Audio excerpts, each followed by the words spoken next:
Hi, my name is Emily, and I was a 2015 Global Leaders Fellow at the site in Parnaíba, Piauí. First, I'll give you a little bit of background about myself. I am a social work major and a psychology minor.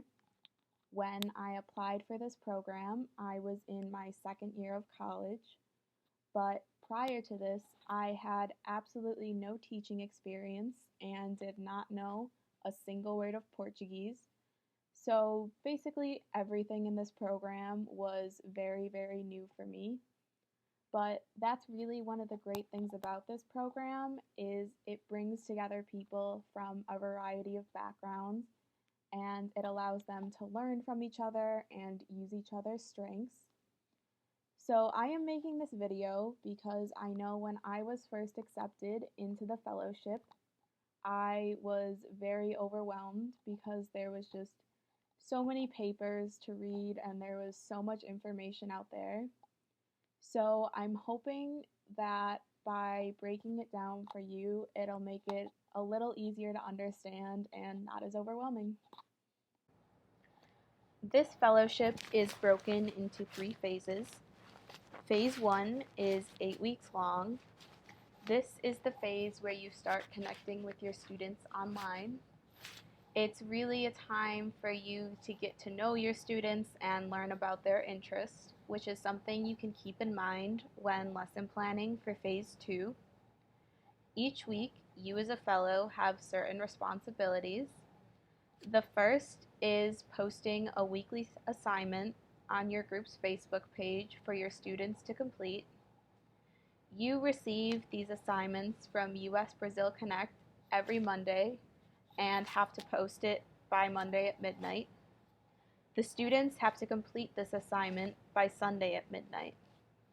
Some examples of Phase 1 assignments were talk about your favorite type of music or talk about your dream job. You must model the assignment by Wednesday to give the students who need it an example to follow.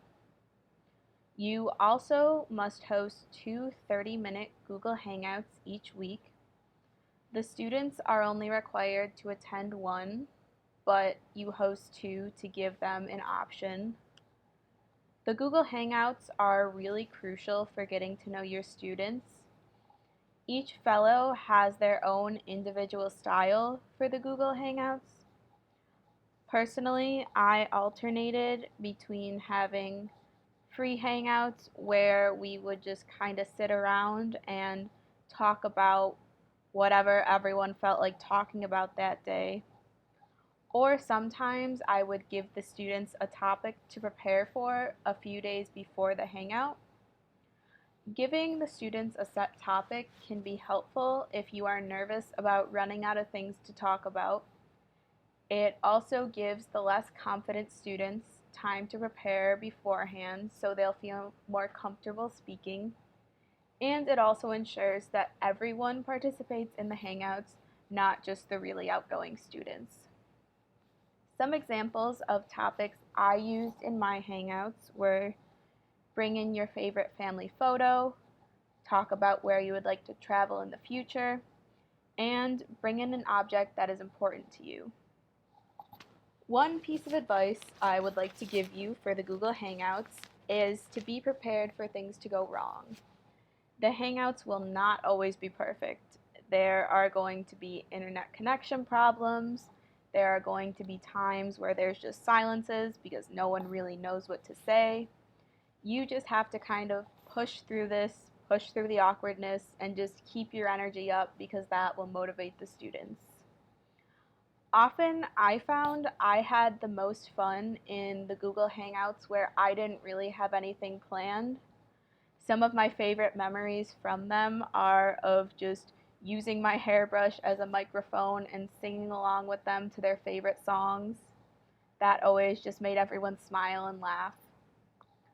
The last component of your responsibility as a fellow during Phase 1 is just really staying connected with your students, reaching out to them on Facebook and WhatsApp, and just really making them feel comfortable talking to you.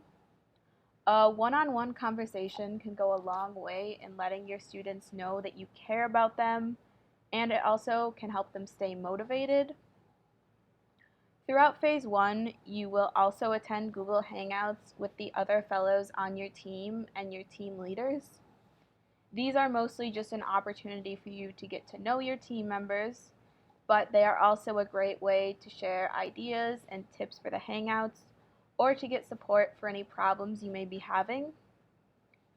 Your site team will consist of you, the other fellows, a team coordinator who works with the Brazilian partners and basically handles everything and anything that might come up, and an education facilitation specialist who will support you in the classroom.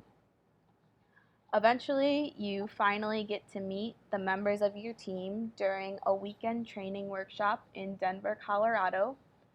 And it's really awesome finally getting to meet your team after seeing them in the Google Hangouts.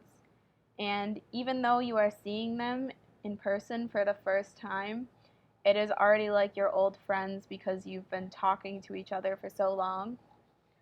The workshop includes team building activities, advice from senior fellows who have already gone through the program, and most importantly, lesson planning.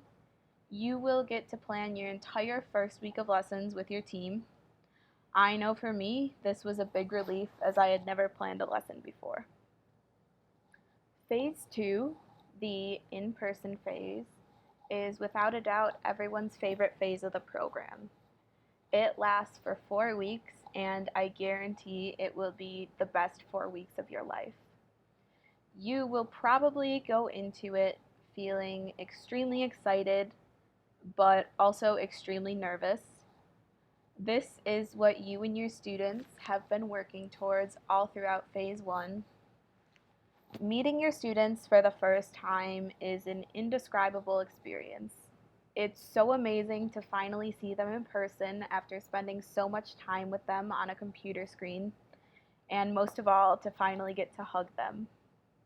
I don't think I have ever received as many hugs in my life as I did at our opening ceremony. It didn't matter that at the time I didn't really know the other coaches' students. I got hugs from everyone in the room.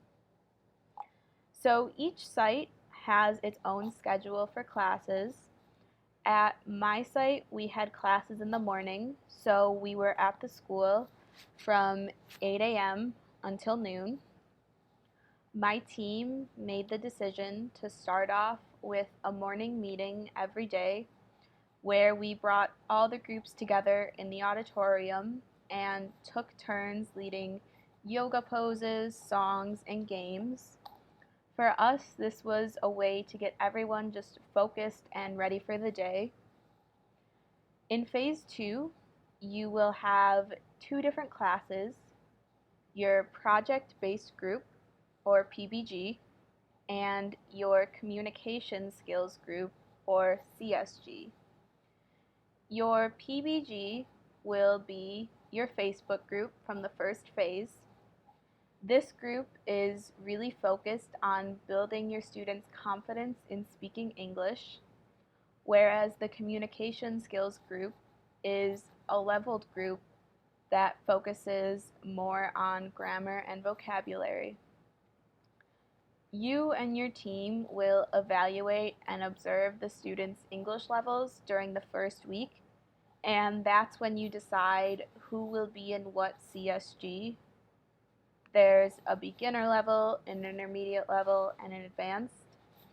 As my team only had 3 fellows, we each just took one of the levels, but I'm honestly not sure how the larger teams split up their CSGs. The CSGs don't start until the second week because you are evaluating the students in the first week. So in that first week, you will only have your PBGs. During the first week, a typical day at my site looked like this. We would have our morning meeting from about 8 to 8:30, our CSGs from 8:30 to 9:30, We had them for an hour every day. Our PBGs from probably 9:30 until we had snack at 10. Snack was about 20 minutes, and then we would go back to our PBGs until assembly started around 11:30 a.m. and assembly was usually from 11:30 to 12. This was, however, a very loose schedule, and so the times usually changed every day depending on what people were doing and what we had planned. Every week, you will have a theme which you base your lessons around. Some examples of themes at our site were the future and perseverance and dreams and courage. Assemblies are at the end of every day and are a time for everyone to come together as a group. As with the morning meeting, we took turns leading the assemblies. We did games, competitions, songs, dances. The Cupid Shuffle was a big hit at our site, and we also would teach them chants. During the week, your PBG will come up with some sort of performance. It can be a skit, a song, a chant, or a dance based on the week's theme, and they will perform that at assembly on Friday.